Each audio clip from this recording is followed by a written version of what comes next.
Bentornati sul canale, io sono Kiki e nel video di oggi vorrei condividere con voi alcuni consigli che ho imparato in questi anni per prolungare la vita dei pennelli. Tutti noi che dipingiamo miniature ci rendiamo conto quotidianamente quanto sia indispensabile tenerli al meglio per non doverli cambiare continuamente. Non c'è niente di peggio di avere in testa un'idea e non riuscire a realizzarla perché lo strumento che stiamo utilizzando non è all'altezza, o peggio, l'abbiamo trattato talmente male da essere diventato completamente inutile. Bene, allora prendetevi qualche minuto e guardate questo video fino alla fine. Qui sotto nei commenti fatemi sapere quali di questi trucchetti conoscevate già e quali invece siete curiosi di provare sui vostri pennelli.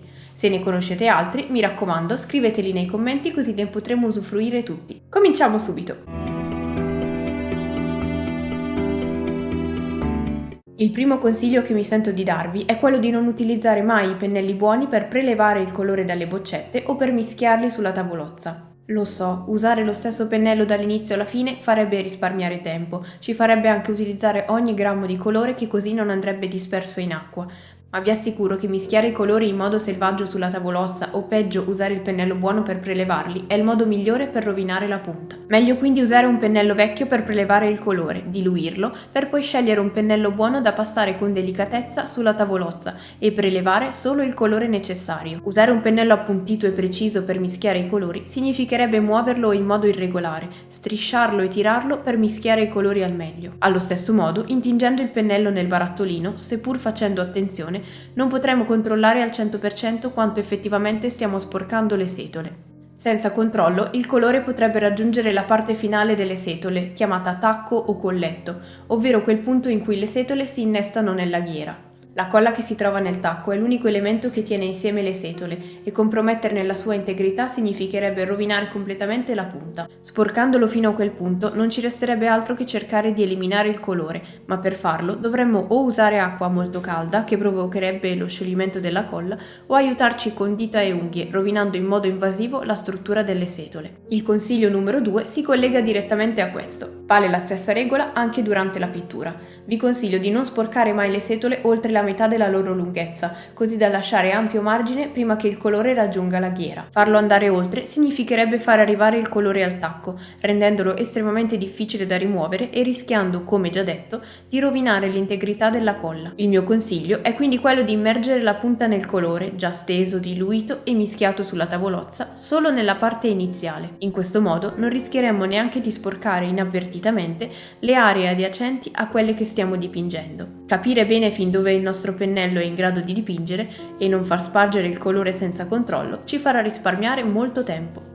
Il consiglio numero 3 riguarda un'operazione a cui tutti noi dovremmo dare la giusta importanza e dedicare il giusto tempo. Per evitare che il colore si secchi in modo permanente tra le setole, è importante sciacquare il pennello tra un colore e l'altro durante le sessioni di pittura. Non solo ci permetterà di non sporcare i colori appena fatti o miniature appena dipinte con tonalità che non vogliamo, ma permetterà anche di rimuovere tempestivamente il materiale rimasto tra le setole.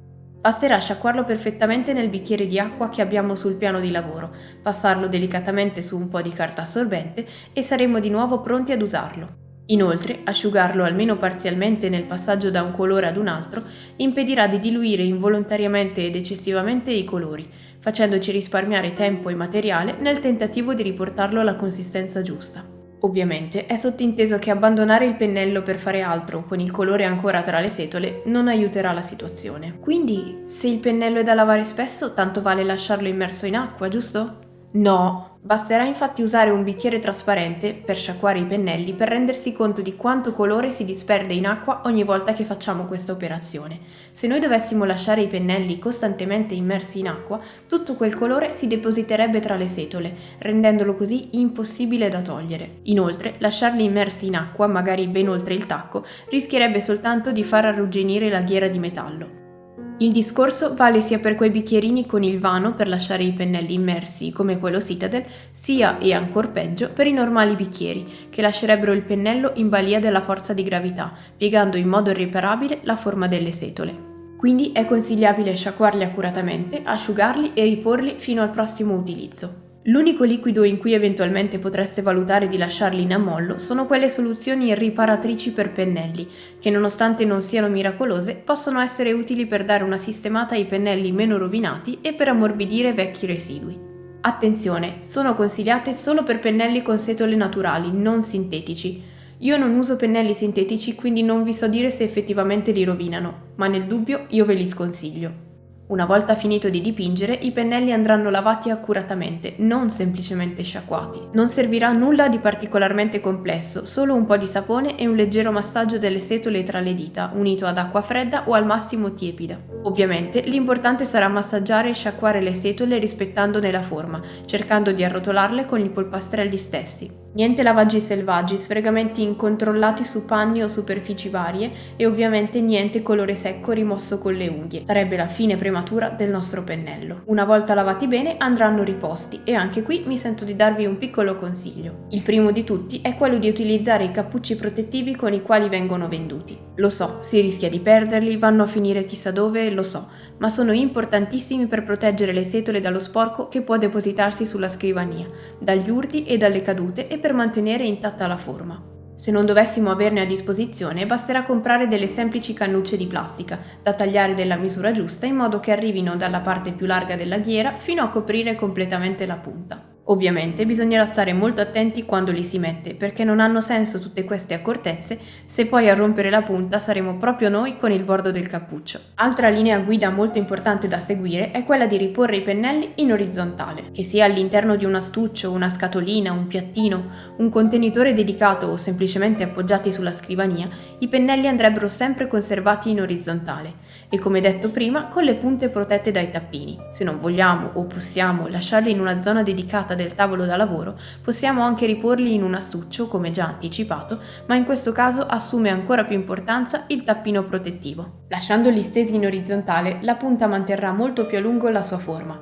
Se dovessimo metterli in verticale con la punta rivolta verso l'alto, la forza di gravità tenderebbe a farne aprire alcune setole. Se invece li mettessimo a testa in giù, con le setole verso il basso, con tutto il peso del manico che ricade rovinosamente sulle setole, non credo di dovervi ricordare a quale infausto destino lo stiamo condannando. Una soluzione che può aiutare chi proprio non riesce a vedere e a lasciare i pennelli in orizzontale sono proprio i cappucci protettivi, che in questo caso manterrebbero la punta ben protetta anche se volessimo mettere il pennello in verticale, magari in un bicchiere o in un portapenne. In caso preferiste questa soluzione, cercate almeno di metterli con la punta rivolta verso il basso, così da mantenere inalterato il verso delle setole. Abbiamo già parlato del fatto che i pennelli cosiddetti buoni non andrebbero mai utilizzati per mischiare i colori o prelevarli dalle boccette. Un'altra piccola accortezza che potremmo usare è arrotolare leggermente le setole su se stesse, mentre le si fa scorrere sulla tavolozza o su un foglio. In questo modo non solo si eliminerà il colore in eccesso avendo più controllo di ciò che stiamo per applicare, ma ridaremo anche alla forma alla punta del pennello. A questo proposito ci tengo a ribadire una cosa che forse è già scontata per molti. Quando stendiamo i colori sulle miniature, per far sì che la forma della punta rimanga inalterata, è importante tirare il pennello, seguendo il naturale verso delle setole e mai spingerlo. Se lo facessimo, rischieremmo sia di sformarlo inesorabilmente, sia di far finire il colore in profondità, che è una cosa che vogliamo evitare. Per lo stesso motivo di prima è consigliabile utilizzare il pennello sempre lateralmente, mai frontalmente, in modo da non dividere la punta nel tentativo di colorare un profilo sottile. In quei casi basterà sfruttare il lato del pennello, senza mai infilare la punta tra una parte e l'altra del profilo da colorare. Così facendo risulterà anche molto più semplice essere precisi quando si tratta di profili sottili fisicamente segnati sulla miniatura. Per cercare di ridare una forma ai pennelli non troppo usurati ma che si sono aperti, è utile utilizzare sapone o cera per capelli. Questo è un metodo che ho scoperto da poco e che ho sperimentato su alcuni dei miei pennelli. Vi spoilerò subito che purtroppo non è la soluzione a tutti i problemi, ma io vi consiglio comunque di provarlo e cercare di sistemare alcuni dei vostri pennelli. Vi mostro innanzitutto lo stato di alcuni dei pennelli su cui l'ho provato, sformati e inutili per la pittura delle miniature. Il processo sarà il medesimo, usando sapone solido, preferibilmente quello neutro di Marsiglia, e in altri casi una comune cera per capelli. Iniziamo tenendo in immersione le setole del pennello in acqua molto calda. Mi raccomando, solo le setole, senza superare 3/4 della loro lunghezza, o scioglieremmo la colla rimasta. Dopo 30-40 secondi cominciamo a sfregare il pennello sulla superficie della saponetta, arrotolando le setole su se stesse. Possiamo fare la stessa cosa anche con la cera per capelli, seguendo il medesimo procedimento. Lo lasciamo asciugare per 3-4 ore e poi lo sciacquiamo delicatamente asciugandolo. Ed ecco il risultato finale. Come vedete, hanno riacquisito decisamente la loro forma. Purtroppo, dato che per la pittura delle miniature servono pennelli precisissimi, questo processo va bene per rendere di nuovo utilizzabili pennelli davvero sformati, ma che poi potremmo usare magari per stendere i colori base, non per i dettagli più piccoli. Ed eccoci al consiglio finale, quello che io personalmente ritengo più importante di tutti. Non cercate di risparmiare il più possibile sui pennelli sperando che quelli economici facciano lo stesso lavoro di quelli più costosi. Anche per quanto riguarda i pennelli, la qualità si paga. I pennelli di buona qualità costano, ma sono soldi ben spesi. In commercio esistono pennelli adatti a tutte le tasche e a tutti i gradi di esperienza, che siano Citadel, Raphael, Winsor & Newton, Rosemary & Co., Da Vinci. La lista è lunghissima, ma il mio consiglio è di non andare sui più economici solo nella speranza di risparmiare qualche soldo.